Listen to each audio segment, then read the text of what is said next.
What does it look like to be set free? It looks like setting your mind on the things of God. It looks like fixing your mind on the things of God. See, your flesh is a bad influence. See, this is my story. I was continuing to pursue the desires of my flesh. My flesh was a terrible influence on my life. It continued to lead to that which brought death on my life. Okay? If you're here and that's your story, you know that it leads to addiction, divorce, debt, further struggles with materialism, further struggles with pornography, further struggles with dead relationships or addicted to bad relationships. That's what the flesh leads us to all day, every day, man.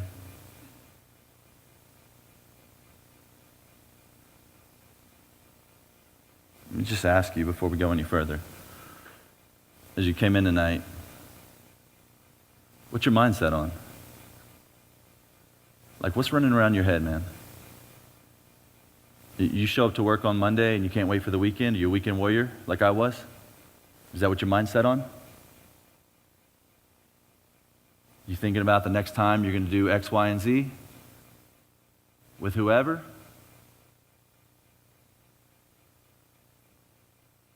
Or as you wake up in the morning, you get out of bed, are you thinking, hey, God, what do you have for me today? How can I walk in your grace today? How can I be celebrate your freedom today? How can I live according to your spirit today? Who will I share your truths with? Who will I celebrate you with? What do you have for me, God? There's so much about the mind in the scriptures. Romans 12:1-2, it's this whole message in 2 verses. Therefore, I urge you, brothers, in view of God's mercy, okay, because of God's mercy, check this out, because God is merciful, because you understand it, present your bodies as living sacrifices, holy and pleasing to God. This is your spiritual act of worship. What is my spiritual act of worship because you're merciful? To present my body as holy and pleasing to you.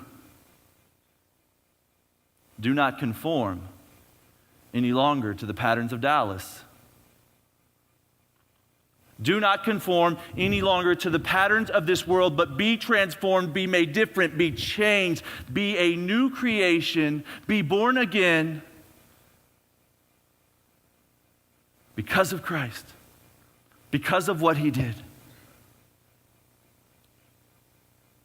By the renewing of your what? Of your mind. By fixing your mind on the things eternal, then you will be able to test and approve what God's will is, his good, pleasing, and perfect will. Come on. When controlled by the Spirit, your mind is set on the things of the Spirit. Your mind is set on the things of God. When controlled by the flesh, your mind is set on the things of your flesh, your own sinful desires. This is an easy test, if you ever want to play the game, like, is it sin? I get that a lot. Gambling or masturbation or all sorts of fun things we could talk about. But you just say, well, is that a pursuit of my flesh? Or is that a pursuit of the Spirit?